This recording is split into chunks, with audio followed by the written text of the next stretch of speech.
A very good afternoon and welcome to University of Stirling's webinar on BSc Honours Management. As you're all aware, uh, a program or a bachelor's degree in business management is a widely popular degree not only in UAE but throughout the globe. Thank you for taking the time and being here for our very informative session on the unique BSc Honours Management program from University of Stirling. University of Stirling BSc Honours Management program is one of the top 18th in UK's 183 business and management program as per the Complete University Guide 2020. We are also top 5 in management and business programs in Scotland. Today's host for the presentation is my colleague, Ms. Shanti Rajan. She is the Director, Institutional Development, University of Stirling Russell Khaimah campus. She will take you through the course overview of BSc Honours Management program, why you should be opting for a business management degree, what are the various wider career opportunities available for you in the domain of business, and also about the assessment, teaching, and the mode of delivery of the program of BSc Honours Management. And at the end of the session, we will also be running a live Q&A session. Along with me, we have Mr. Jason, he is the head of marketing, and we all will be available for you to answer all the questions and queries that you have. Please feel free to post them on the chat box. Before we move on to the presentation, I would like to give you a brief overview of University of Stirling. University of Stirling is a very globally recognized university based in Scotland. As per the World QS University ranking, you would be able to see that University of Stirling has been given 5-star ranking in teaching, internationalization, facility, infrastructure, and so on. In addition to the World QS ranking, which is the most important, credible ranking agency or a base on which you would decide, or any university for that matter, in terms of ranking and credibility, where we stand really high in terms of 5-star ranking. In addition to that, we are also consistently ranked by many of the UK university ranking agencies like Complete University Guide, the Guardian University Guide, also the Sunday and Good Time University Guide. The University of Stirling Russell Khaimah campus started its operation in the year 2018. We are running over here the bachelor's as well as master's program in accounting, finance, business, and computing. The academic experience, assessment practices, the academic window, the learning resources, access, and many other things which are very much identical to what is being offered at the main campus. I'm not going to give you more details on that right now. You will be able to hear all of those things in my colleague Ms. Shanti's presentation. Once again, I take this opportunity for taking time and being here for this presentation. And before I ask Shanti to start the presentation, please put forward all the questions, whatever you have in your mind. Try to make use of this presentation as a very informative session, which can definitely help you in terms of making a very informed decision about choosing the right career path for you. Thank you all. Over to Shanti. A very, very good afternoon, ladies and gentlemen. Thank you, Dr. Sufi, for the intro. Now, have you ever wondered how successful leaders create that edge over their competitors? And have you ever wondered how good business organizations have sustained that competitive advantage over the years? A good 18, 20 years ago, I stumbled upon a book written by William Pickles, a beautiful book, ladies and gentlemen, that to this day is so vivid in my memory. And the narrative goes something like this. Now, there was this person, Mr. Brown, I'm giving an imaginary name here, and who had this fantastic vision, a passion, competence, and he had a very small team. And with that small team and a very small capital, he started a very small venture, and let me call that as XYZ Corporation. Now, he and his team decided that it would be an entrepreneurial structure. Entrepreneurial structure essentially is a flat structure, one person, one manager, and a few people working with him. So he said, let's go in for an entrepreneurial structure because God forbid tomorrow our business does not do well, then you won't feel the pinch in your pocket. So with his few team, and he got started with his business venture. Now, for any business venture, it takes a bit of time to get adjusted and adapted to that competitive environment. And do you know why? Because it takes time for people to hear about you, see you, feel your product, buy your product, and so on and so forth. And that's exactly what happened to Mr. Brown and XYZ. And if I were to plot the organization XYZ in a graph, and if I were to draw a sigmoidal graph, now at the onset of an organization, the growth of the organization, ladies and gentlemen, it is very, very slow for the reason which I just said. And as and when people start hearing about you, when there is an acceptance in the market, the growth becomes very rapid. And that essentially is what happened to XYZ. So, and do you know what happened? Mr. Brown and XYZ, the team, they started feeling the pressure of managing the business. And because the growth was very rapid, the profit was coming, they were making fantastic money. And the customer needs and demands were increasing. And the people, the small team, they could not handle that pressure anymore. And they could not handle the stress of, dealing with the internal pressures, the stress of handling the external pressures and so on. And what Mr. Brown then decided is, he said, let's kind of now, because we're doing exceptionally well, and I'm just going a little on a fast-paced mode. And a good 1 year had passed by then. And so Mr. Brown decided that, it's time for now to kind of restructure ourselves. Let's move away from this flat structure and entrepreneurial structure, and let's kind of make it a bit tall. So he said, let's get into a functional structure. Let's start hiring people who are specialized in their particular domain. Let's create an accounting and finance department. Let's have an HR department. Let's have a marketing department. Let's have operations department, a logistic department, and so on, because we then essentially would be able to focus more on what we should be doing, and the essential domain functions would have their own goals to achieve as well. And that's essentially how he moved away from a very entrepreneurial flat structure to a functional structure, and just as much as it should be. And guess what? The business activities continued. They started making fantastic profits again. And Mr. Brown, he was a fantastic leader with very, very good management skills.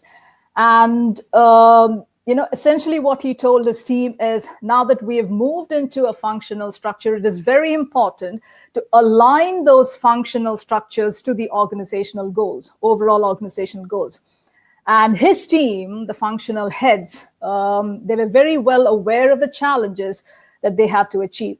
And continuously, and again, when I say the challenges of, looking at the kind of resources that they have internal, and the challenges of using those resources and to see what kind of strategic fit they can have with the external pressures and demands.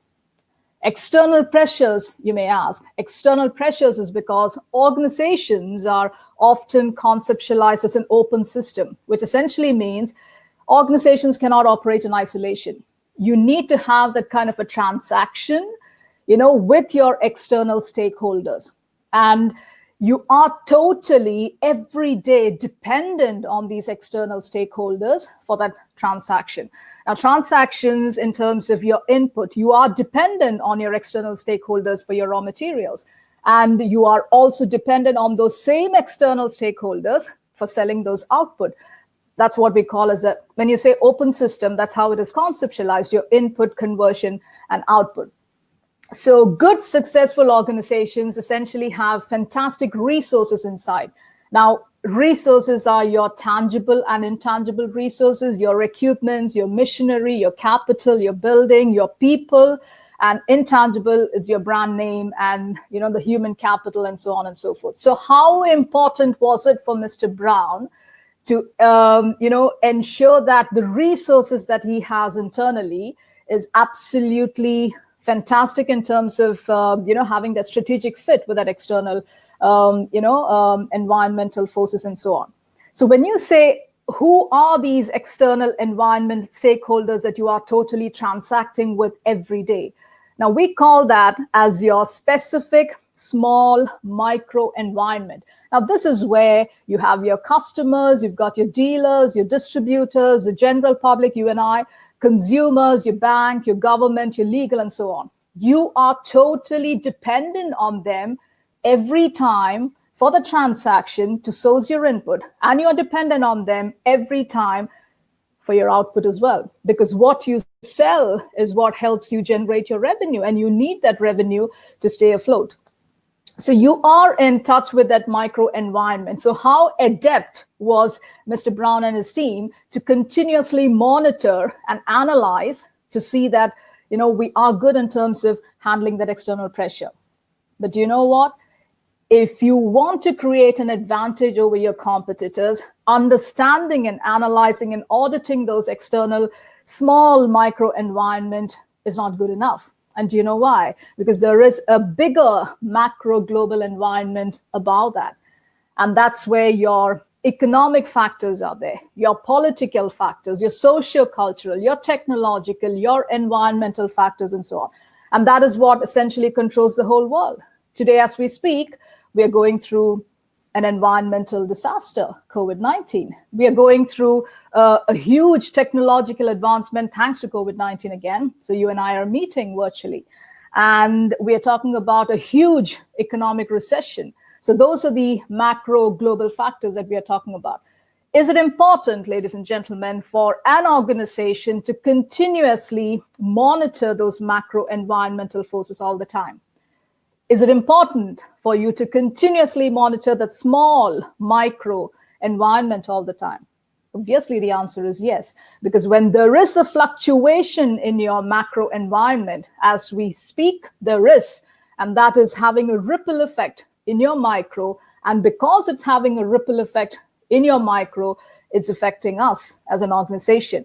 So if your organization is not able to analyze and audit these external pressures and demands by proactively and continuously making that changes, then boom, just as we speak, COVID-19, you all would have heard about the news. A lot of organizations, unfortunately, because they were not proactively and continuously making those fine tunings to their strategies. So if organizations have to sustain themselves all the time by having an advantage over their competitors, good leaders, good strategists, good business people need to have fantastic management skills, ladies and gentlemen, to be adept in terms of handling any kind of pressures. So you just need to continuously, incrementally, as you grow, make those proactive fine tunings. Or you would have to wait for a COVID-19 to react and adapt. For instance, for, let's say, BlackBerry, they were, certain organizations are very complacent. They've got fat reserves. They feel they do not have to make any kind of analysis. And when there is a huge competition, or when there are substitutes who are coming in, when there are new entrants in that small micro environment, what essentially happens is what an organization continues to do will no longer work. They would therefore have to discontinue what they are doing and essentially have a bend of the frame. And that's why we say sometimes organizations have to reorient themselves if they have the time, that is. If they do not have the time, like unfortunately, nobody expected a COVID-19. So some organizations have no choice because they haven't had those strategies ready. They have not been, proactively fine-tuning or reactively adapting to the external pressures and demands, mind you. So therefore, it was a complete frame breaking literally recreating the organization from scratch. So in a nutshell, what I'm trying to say is, if an organization have to create that sustainable competitive advantage, when I say sustainable, it's every organization can make money, trust me, but how important it is for you as an organization, and how important it is for you as an organization team, leaders, and so on and so forth, department heads, for you to be continuously adept in terms of, handling that pressure. So in a nutshell, I would want to call that as essential management function. And in a word, I would want to call it as POSTCORB. POSTCORB is an acronym for planning, organizing, staffing, directing, coordinating, reporting, and budgeting. Without a plan, you cannot do anything. And without organization, without proper organization, if you do not know who does what and who reports to him, that's not a good organization either. Without good people in the organization with the right talent, that's your staffing part. You are talking about an organization not going very far in terms of productivity, motivation, and satisfaction, and etc. And without proper direction, a leader who is there to inspire, motivate, influence, and so on. So direction is very important. And the coordination of different functions is absolutely critical as well. So when every function has got a reporting to do at the end of the year back to the management, so therefore reporting is important. But you know what? Without money, budget, it's absolutely, challenging. So all that put together, POSTCORB is what I would want to call it. So welcome to the course of management, ladies and gentlemen. Now, why study management, you may ask? I have essentially, in a nutshell, kind of told you what is management, why is management important, and why is it important to study management. There might be beautiful minds here who would want to be entrepreneurs at some point in time. And it's interesting that the new generation, and we're talking about the gig economy, and we're talking about entrepreneurship, and the students these days, they want to do a lot of things on their own as opposed to working for an organization. No matter whether you are an entrepreneur, leader of an institution, or leader of an organization, it is absolutely, or even if you're just working in an organization, without the basic skills of management, it becomes very difficult. So it is important, therefore, when you're talking about management, this course essentially tells you two things. Like I just explained, it is important for you to understand the broader sense of what a business is all about today. Often what happens is very, very successful organizations today, it's history. And essentially it means that people possibly are not having that awareness in terms of what really went wrong, or possibly they didn't have the skills, if you will. So it is important to have a very broad understanding of the business today, because it kind of helps you adapt to any kind of changing situations. And you also need to have that practical management skills, which essentially makes you an effective manager. So that could be one of the reasons why you need to understand and study management. And like I said, when an organization starts, the inception stage, you would either be an entrepreneur, small flat structure. As you grow, you're kind of making your organization structure tall. So you have functional structure, and just like Mr. Brown, what started as a very flat structure, then he kind of moved it to a functional structure, which I explained. As and when his business was doing fantastically well, he said, it's important now because people they kind of became so broad that they had to have different products. So he said, let's move away from functional structure. Let's get into a product structure. Now, from product structure, he kind of went into a geographical structure, because he said, now we need to have our presence felt not just locally, but internationally, because that's how big they were. And so how does an organization therefore understand? How do you start with a very small flat structure and then kind of build your way towards a tall structure? So it is very important to have that understanding of your internal functions and structures. So when you say internal functions, what happens essentially in an accounting and finance department, what happens in a HR department, what happens in the marketing, logistic, operations, R&D, and so on. It is absolutely important, ladies and gentlemen, if you want to be an entrepreneur, if you want to be a leader of your own organization or XYZ organization, it is absolutely important to understand how these functions work. And just as much as it's important to understand the basic functions, it is also important to develop certain analytical skills, because as an entrepreneur, intrapreneur, leader, manager, or even an executive, you need to have essential analytical, critical thinking skills, because technical skills are important. And this is what we here at University of Stirling excel in. So we tell our students, by the time you graduate, essentially you would have become a technical expert in whatever domain you are in, but essentially with that, you're gaining your employability skills or employability competence, because you need those competence to be working in a very, very competitive environment. So we essentially prepare our students, and I'll tell you how we do that as we move along. And like I said, critical thinking and team working and leadership skills, and these are all essential parts. We have embedded that as part of the curriculum, and we call that as GAME. GAME is a graduate attribute matrix evaluation.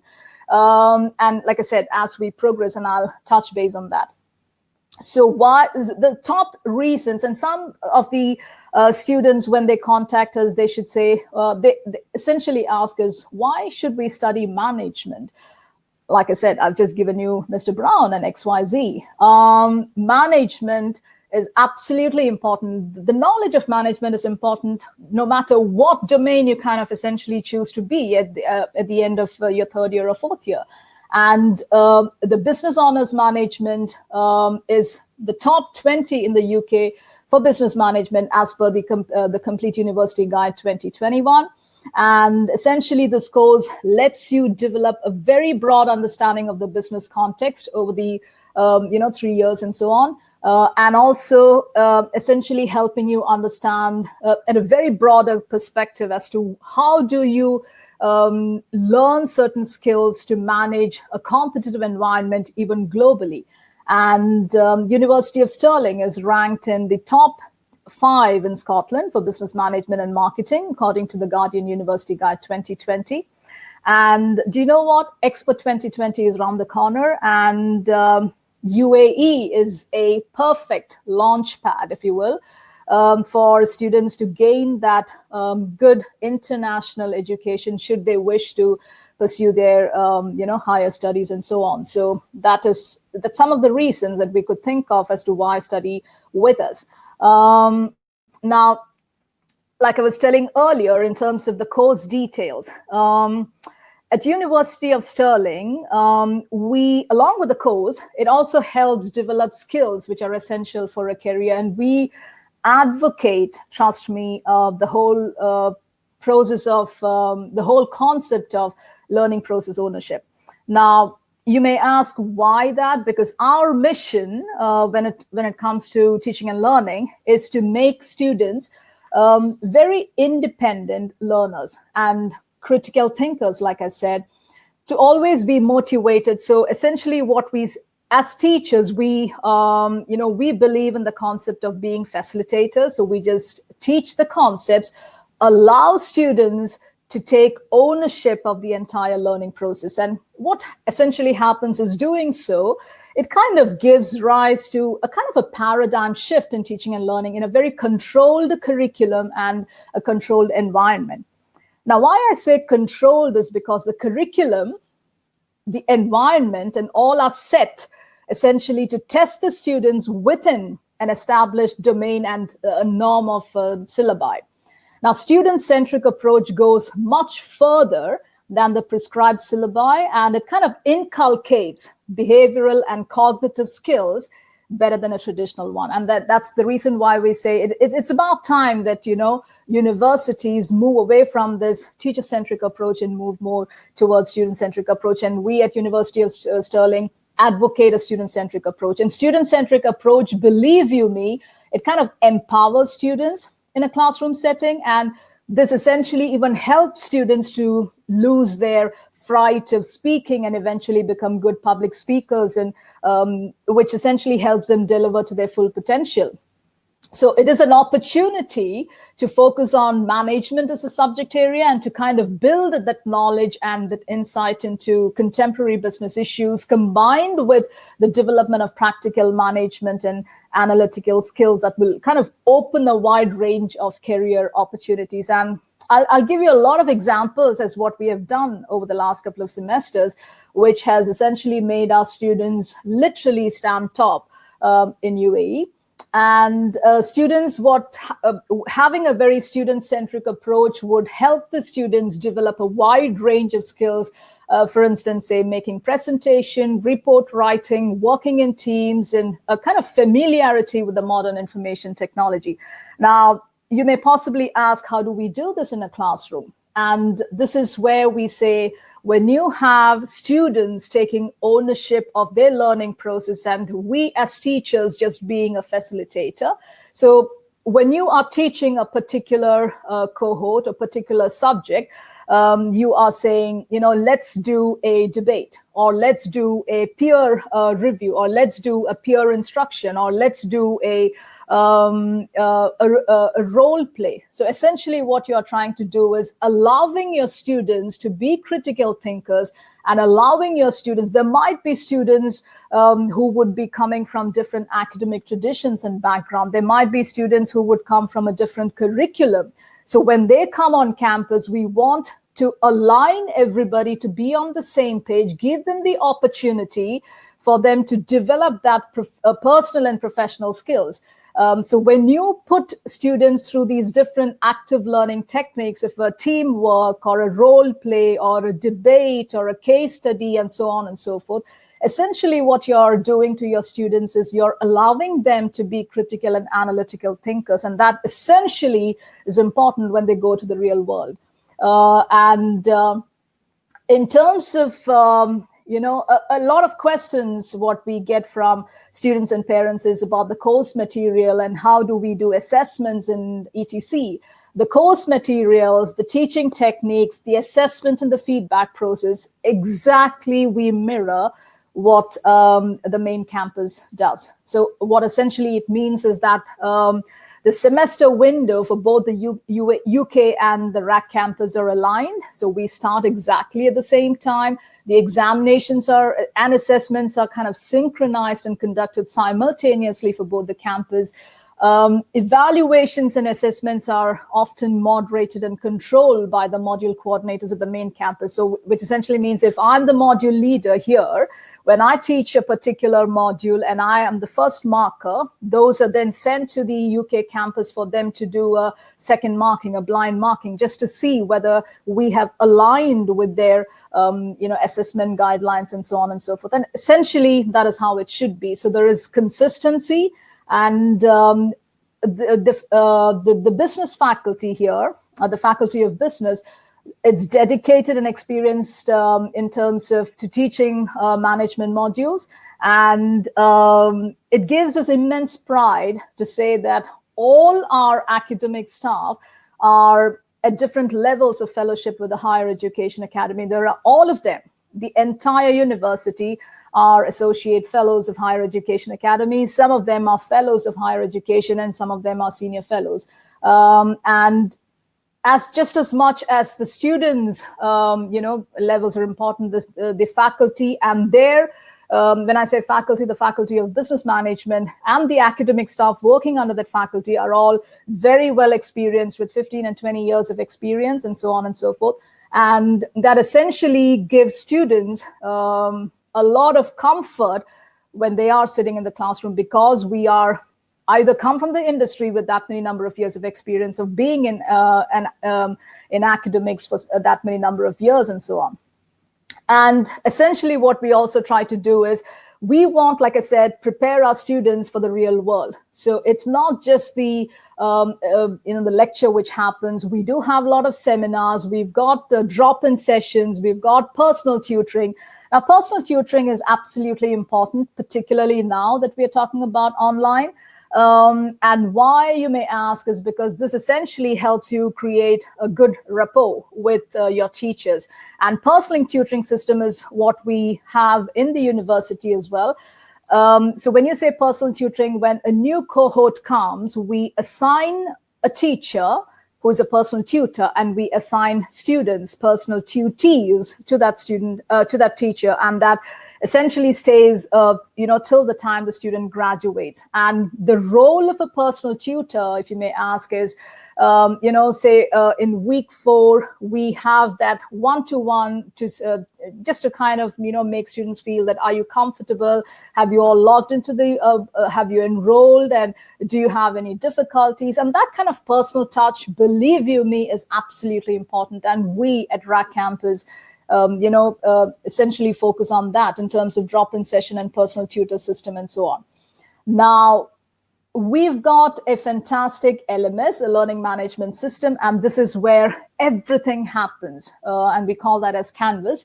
It's an online portal through which everything happens in terms of announcements. If you have to make students, do a task, for example, you would want to give a case study and tell students, I want you to go read the case study and post your answers there so that we as teachers can see it. Everybody gets to read that. So you're essentially encouraging a peer review system, if you will.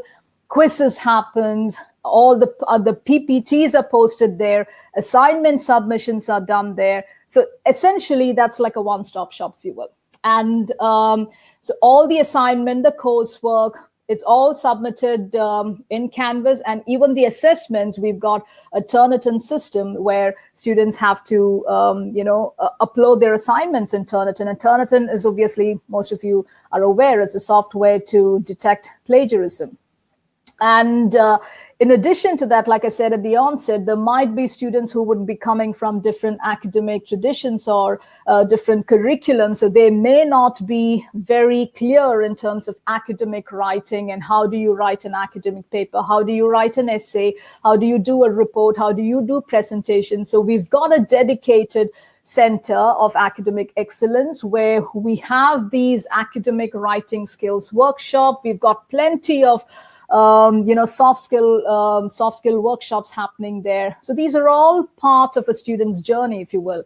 And we've got a fantastic online digital library as well, which helps students to have access to any number of learning resources, multiple journals to ebooks and so on and so forth. So Google, Wikipedia is a total no-no, because essentially you don't need that when you've got access to everything under the sun through our online digital library. And one thing which we encourage a lot is industrial visits and guest lectures and workshop. And for guest lectures, we call that as team teaching. We would have very, very experienced people from the industry, come onto the campus, and we call that as team teaching.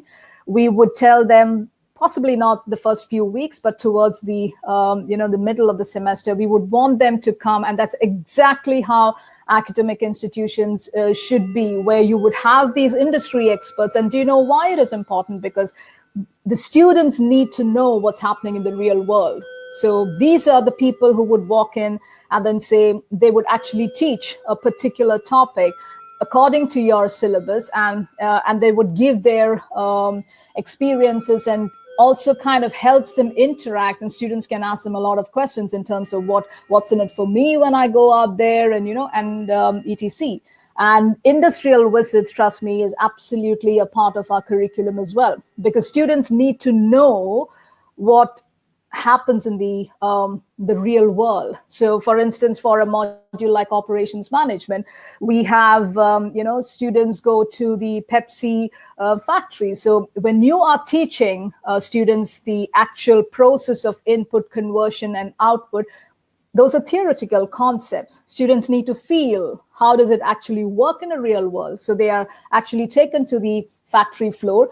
Industry visits actually cement, the students' conceptual knowledge. So these are some of the things what we actually do to help enhance students' knowledge. A quick course overview of your management module. Like I said, year 1, it's a basic foundation. It is absolutely important to get the basic foundation of the what part of management. So ideally, some of the modules are your global business environment, accounting and finance, leisure management, management challenges. It's all basic intro modules, if you will. And as you progress, if you see, it's kind of becoming very structured. It's focusing on the functions, like I said. What happens? What are the fundamentals of business management? So that's purely generic, business management related. Then you move on to the HR and marketing and organization of business and OM and retail studies. And what we have felt over the years is when students reach this stage, they start showing interest in certain domains. There might be students who are absolutely, enjoying marketing, for instance. So they're very clear, okay, this possibly might be what I would want to, channel my focus should I wish to go for masters. And there might be some students who would want to get into HR and etc. And again, year 3 is very specific. They are taught about leadership and management, international business, business analytics, responsible business, the PM, entrepreneurship, and so on. And when you come to the last, the last semester, the last year, it's very, very specific in terms of, again, going back to Mr. Brown, XYZ. How does the organization create that advantage over your competitors? What is that the organization should do in terms of having the strategy? Strategic management is essentially telling you the entire post-carb, which I just explained. And there's a fantastic module, the PDP. What happens is when students reach that stage, they would have acquired a lot of technical knowledge. Along with the technical knowledge, believe you me, they would have acquired a lot of competencies, employability skills, soft skills, which they would need when they go to the real world. But you need to understand in this year 1, 2, 3, during the break time, we encourage students to do internships. And we'll talk about that during the question and answer session. And a PDP is where you're holding that mirror saying, let's do a reflection. It's more of a, reflecting on yourself. What have I gained, in these 3 years? We want the students to reflect and report that back to us. And that essentially also tells you what are certain areas of improvement. So PDP is a fantastic module. And then it kind of sums up with a dissertation. And then guess what? You're ready for the real world. And this is how, like we were explaining the LMS earlier, this is how it looks like. Everything, happens in LMS. The announcement, the news, the listen again is where the teachers post the recorded lectures should some students miss or be absent and so on and so forth. Everything happens, your assessment, discussions, your Q&As and so on and so forth. And a kind of a screenshot as to, getting onto the Canvas. This is what it is. So you have your learning content, your module information, your resources, your assessments, and getting to know the Canvas, everything that you want, one-stop shop here. And I think with this, we kind of come towards the end of the presentation. Now, a lot of students, and this is something which a lot of students ask us while they are in their first year, what do you think we should do in terms of, progressing further? Do you think I'm good in marketing, or do you think I'm good in HR?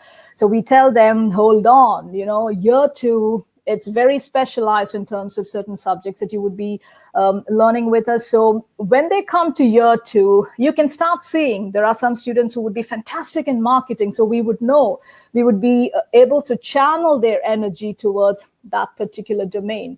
And when they are kind of immersed in that particular domain, and when they have that kind of industry exposure to that particular domain, it essentially makes students very clear in terms of where they should be focusing on. So the career opportunities and further studies, when you learn management, like I said, management is broad. You could have careers in marketing, HR, finance, international business, logistics, service industry, retail, and so on and so forth. So this essentially brings us to the end of the semester. End of the presentation, and we'll open the room for any Q&A, if you will, and anything regarding admissions or course-related or any specific thing regarding teaching and learning, anything that you want, feel free to pose your questions. And we are hoping that you found the session useful. So, question and answers. GC. Apart from teaching, how do you engage students in other activities? Good question. Thank you for that. What we essentially do is I'll read out the questions which I can see, and then I'll kind of signpost it to the correct person. Now, in terms of the student engagement part of activities, now our students around the year have a very busy calendar of events. Now, for instance, academic festivals, inter-university competitions, cultural events, town halls, webinars, public speaking workshops, and so on. And like I said, we allow our students to be part of that learning process, and because we want to create beautiful minds, we want to create fantastic critical thinkers and so on. And this essentially provides students with a unique edge over their peers. And the academic rigors of the curriculum combined with these events that we have for the students kind of acquaints them with the required nuances and hues of the real life world. And to give an example of one of the things which just crossed my mind, which you were talking about, the activities. During this quiet time, we were trying to figure out, how are we going to help our students, come out of that. We're not going to the campus, we can't be seeing our friends anymore, and so on. So while at home, this was sometime in April, in solitude, our students were participating in the Techstars Global Startup Weekend. And it's a very tough 54 marathon hours to literally propose, to incubate, to develop, to simulate a real life innovative business idea startup, and finally present that, the final product to a panel of judges. And guess what? The final product is essentially a viable business idea with a specific relevance to the current scenario of COVID-19. Now, most of you would have heard of the Techstars Global, the weekend. Now, Techstars Startup Weekend community and organizers they've always been a wonderful source of innovation and inspiration for student community and prospective students. So, when they had this because of COVID-19, they decided that they would have it as an online event globally. And for UAE, and there were 258 people all together in UAE, and 13 students were our management students, and they were literally working around the clock for 54 hours, and they were interacting with a lot of mentors, because these were all part of the event. And the workshops and the mentor assistants kind of included specialized domain experts from finance, from marketing, industry expert, entrepreneurs, and so on. And we're very humble as University of RAK, because we were one of the contributing partners, and I was also an empaneled mentor for the UAE COVID-19 edition. The point that I'm trying to drive home is the culture and the pedagogy at University of Stirling have always given the kind of impetus to be independent and innovative thinking for our students. And that's essentially what I try to say, that, the learning process ownership that we inculcate on campus has actually helped our students in good stead in such a well-acclaimed intellectual event such as this. And, out of the 13 students in 3 teams, actually one team made it to the top 5. So if that answers your question. And I think this can be for Mr. Jason, the different accreditations person for the program at Stirling. Yes, sure. Firstly, Stirling is a public university in the UK. So when it comes to a public university, all the accreditations, all the approvals are of the highest standard and the nature. So what we will be doing is that we will be publishing you the link of the different accreditation that University of Stirling has, and what we follow. Out of the top of my head, I can tell you that we are approved by the CFA Institute, ACCA, ICAS, and the AACSB, which is the most important accreditation for all the business universities in the world. We are a part of it and we are members of it. So when you join University of Stirling, you're joining a public university which would help you get a degree which is worldwide recognized. So yeah. All right. So there is another question wherein the student asked about what's the difference between the honors degree. I would like to answer that one. So the honors degree is basically giving you an additional edge in international standards. An honors degree would give you an additional edge when you're applying for your master's degree. So if you're doing an honors degree, you get additional credit points, which will be carried forward. And when you apply for masters, this will definitely help you. And most of the universities consider you for a 1-year master's degree with an honors degree. When you come with a plain bachelor's degree, you would either have to do a pre-master's course for 6 months or 8 months, and then they would take you into a 1-year master's degree. So the advantage of a 4 years business management honors degree is that you can go and pursue a master's for 1 year. And the masters, the various specializations after you do a business management course can be in terms of marketing, in terms of organizational behavior, leadership. These are the top, these are some of the courses which you can go and do a specialization in. Because when you do the business management program, you are almost covering all the concepts of business needed. Therefore, you can go and join any of the course in the masters, whichever specialization you want to get into. So yeah, that would help you.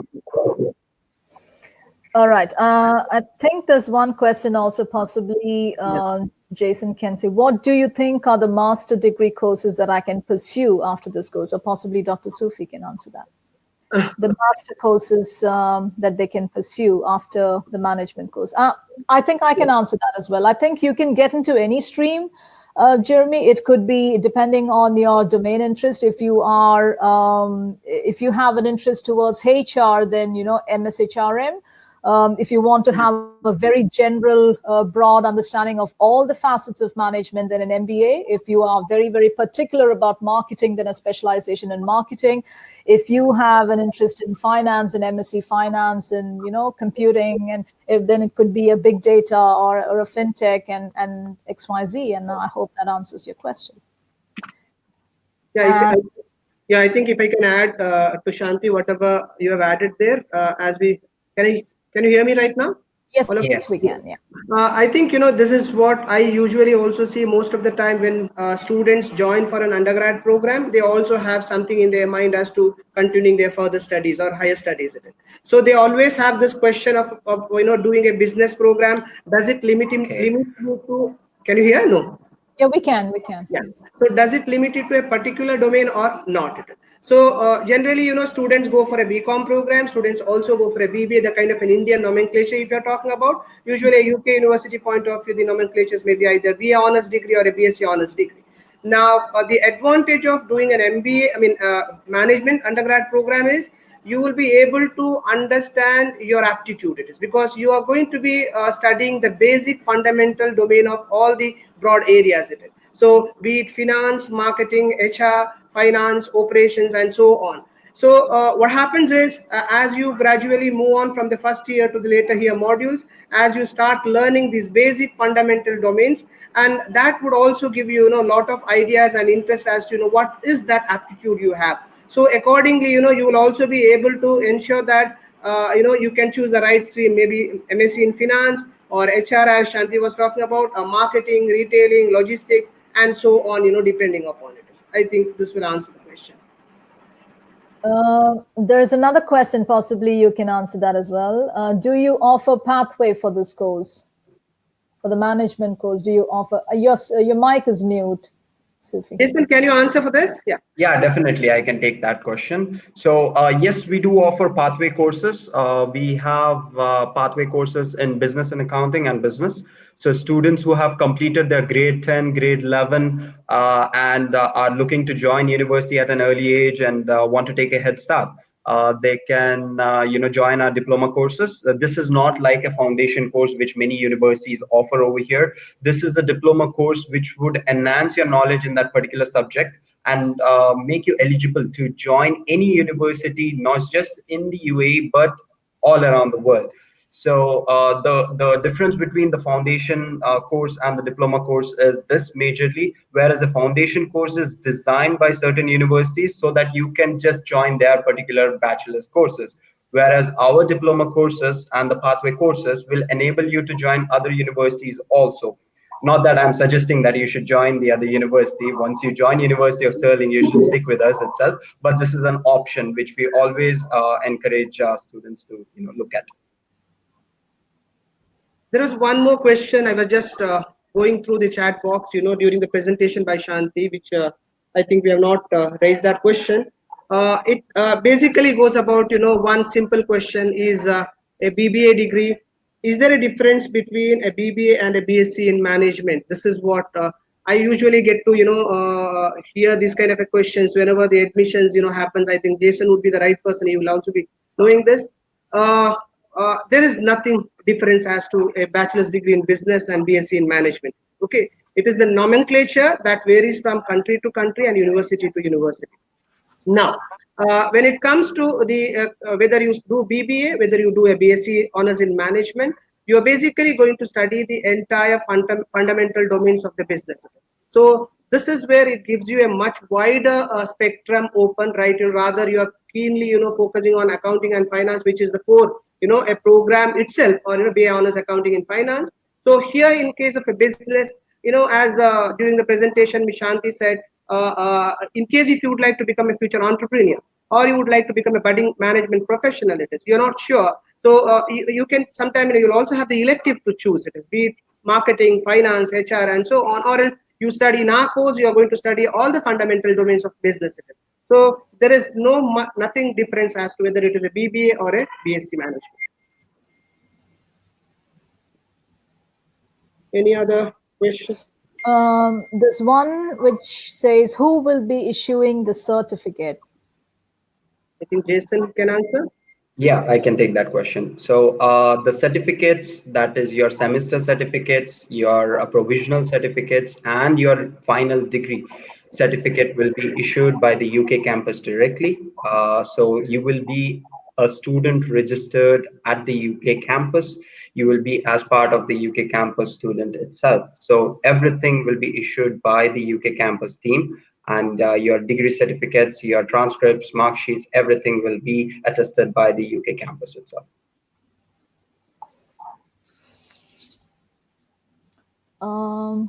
Any other questions? I really cannot see anything else. There was a question related to whether a transfer to the UK campus be possible. So I guess, Sufi sir, can you take that question? Yeah. See, it's a very good question. As we said during the presentation, our program academic window, the module materials, the modules, assessment, everything aligned with the main campus. So even this timing of the assessments, it is synchronized with the main campus. So there is actually no problem in terms of, transfer to the main campus.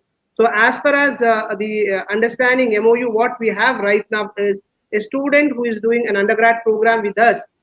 When you reach your final year of your degree and during the 7th semester, you would also be able to go for 1 year if you would like to go and study and have the feel of the main campus. Go and study over there. Then you can come back and finish off your final semester over here with us. So this is one provision. Even otherwise, let's say in kind of a scenario where you're migrating to UK or your parents are. So in all these cases, the possibilities are much higher. Why I say is, we are not often, unlike many of the foreign UK campuses which run their branch campuses in Dubai and all. So most of the materials and assessment, everything is customized to the UAE market. But in our case, it is a branch campus. It's the same module, same materials, same assessment practices, be it in the main campus or over here. So students will be able to definitely avail this opportunity of transfer. Right. Jason, yeah, one more question. I was just watching, while during the presentation. I don't know whether you have answered that question. I'm just asking you. That question basically asks about what is the advantage of, doing a bachelor's degree of 4 years, honors degree, compared to that of maybe a 3 years degree. Yeah, I did address this particular question. So again, I will just repeat it. The 4 years honors degree will help you while you're applying for your masters, because most of the international universities abroad have a masters for a duration of 1 year, because they offer specializations in their masters. So an advantage of a 4 years bachelor's degree is that you can do your masters for another 1 year. And if you're doing a 3 years bachelor's degree, then according to the international standards, when you apply for a master's degree, they would ask you to do either a pre-master's in order to satisfy their entry requirements to complete to join their master's program. So that's why a 4 years bachelor's degree is always considered to be stronger than a 3 years bachelor's degree. If you're planning to join a master's degree or join a master's course outside UAE, because that will help them in their application process.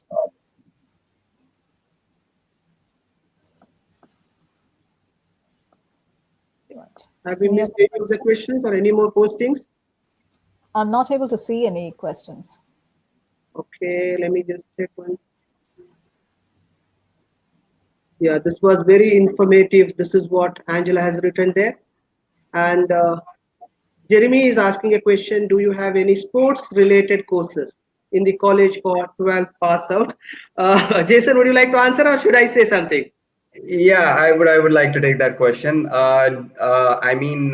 at the moment we are only offering the management course in the UAE campus, but in the UK campus we have courses specifically related to the sports management department.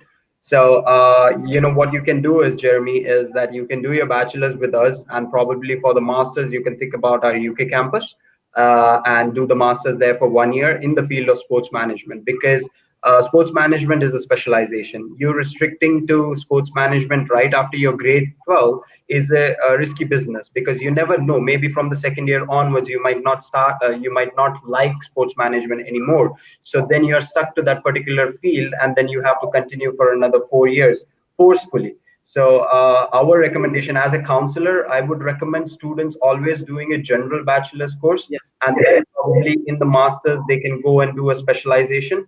That would be our recommendation, but at the end of the day, it is your decision and your call on what you want to do and what fits the best for you. I think, Jason, you put it very nicely, but I just want to add to that, parent. Though we cannot offer a sports degree, as Jason says, we have a bachelor's degree. At master's level, you can go for more of a specialization into sports. Otherwise, we have a huge campus. Lot of outdoor and indoor sports happens in our campus. So as far as a sports related part of his passion, a student should be able to be really happy, because we really focus on, engaging our students on a lot of indoor and outdoor sports. And we do have lots of facilities as well. And we've got a fantastic campus with a lot of space for football, volleyball, and cricket, and all of that. Yeah. And on Thursdays, we usually have a half day wherein our students are involved with practices in terms of football, basketball, volleyball, and etc. And apart from that, we also look into literary clubs, photography clubs, and etc. cultural events. So we give the students a proper campus atmosphere along with the top ranked academics. So it gives them a good blend of a university life. I think it answers to the second question. We have already answered. That's good, because Jeremy was asking there, what about the sports facilities in the campus? That question was to you. You have already answered. That's a good thing. Yeah. Jason, can you also tell? There is Angela who is asking, where can I find the fees for the program? Yes. Currently, we are having certain scholarship drives. We are having a scholarship weekend, which is which we just concluded today. We have another scholarship weekend coming up next Fridays and Saturdays, wherein students can avail certain scholarships. Our actual fees for the course is 40,000 dirhams. But with the current scholarships which we are offering, it is not going to be based on your grades. It's just going to be based on when you come down to the campus and when you apply. So you can avail scholarships, means a scholarship up to 15,000 dirhams every year, not just for one particular year. It will be carried forward for all the 3 or 4 years till the time you graduate from the university. So there are no hidden clause that, oh, okay, if you don't get great marks, that will be cancelled or anything like that. This will be applicable throughout your study. And yes, currently that's our fee package. Actual fees is 40. You can avail scholarships up to 15,000 by just visiting the campus. So I would request all the students and parents, whoever are currently live with us today, to visit our campus on Fridays or Saturdays. Block your seat, because we are one of the best. We are one of the, say, top three in the whole of UAE who are ranked by the QS in terms of the UK universities. So there is a huge demand for our courses, and we take in only 30 students per class. And also we screen the students when we take them into our course. So we just do not take in students with 50 percentage or 55 percentage. We have a benchmark, we have a standard, so that a classroom atmosphere is maintained when the students join us. Yeah, they learn something when they are in the class, rather than get distracted by unwanted distractions. Can I just add on there? Possibly, I'm not sure, because for some reason I'm not able to see the Q&A. Just in case students are asking about internships, or how do we engage students during the quiet time or during the breaks and so on and so forth. We believe that our students are our ambassadors, and we actually, during this time, we allow students to either be part of the on campus, so they are helping the admissions team, so that they can kind of brush upon their marketing skills and so on. So we actually allow students to do internships with us. And now, as we're speaking, there was a lot of organizations who had contacted us last week, and we had just about sent a good 15-20 resumes to that organization, because they want to choose students to work from home. So these are that's like I essentially said when I was doing the presentation. When you have those industry academia interface, you're essentially building that good bond. And the industry experts, they absolutely love our students, and they would want to give opportunities for students in terms of internships and possible placements once they graduate. So just in case anybody was keen on that.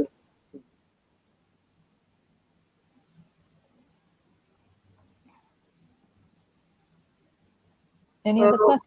Yeah, I think there was another. Yeah, I think some of them are appreciation. Thank you for a wonderful presentation.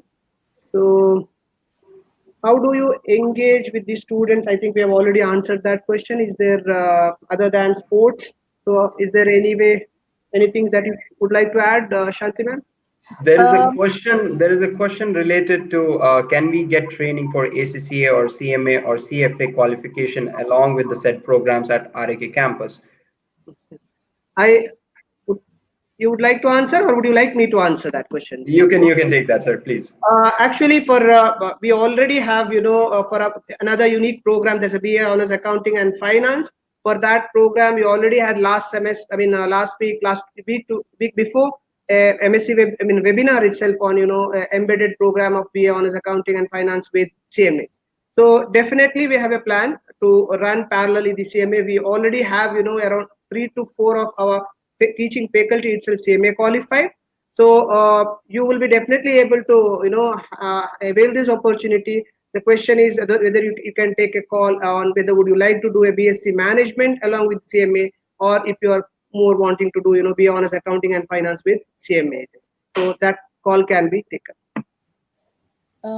I think you were asking a question about activities and engagement. So I had answered that, but then again, yes, do we do that? Like I said, we do have a calendar of events for our students, and it's not just the sports, but they are engaged in research and competitions, arts, and so on and so forth. And as we speak, this coming Saturday, we are having a huge global online national, international, intercollegiate competition, and it's going to be very huge, and that's our Spotlight 2020.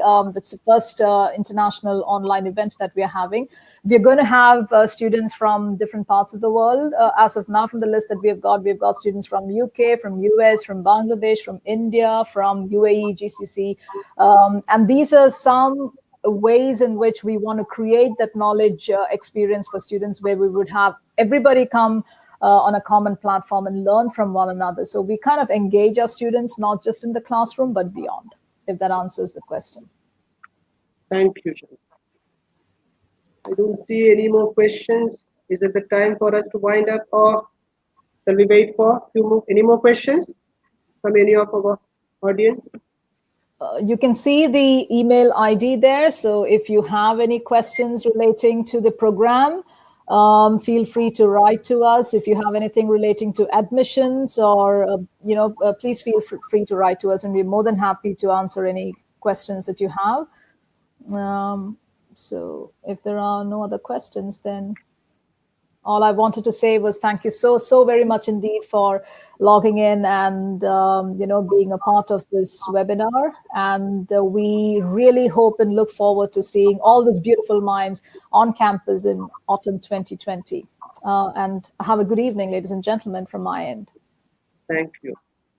Good evening, everyone. Thanks for joining us. Hoping to see you at the Sterling campus. Very good evening once again from my side. Thank you very much for all of you for being part of this webinar. I'm sure this session would have been very useful for you, as we have seen through the chat box also some of your very pleasing comments. So any more information about the program, about anything pertaining to our other programs as well, you're most welcome. As our marketing head said, feel free to contact him, or feel free to any one of us. We will be there to help you. Thank you all. Thank you very much indeed. Thank you.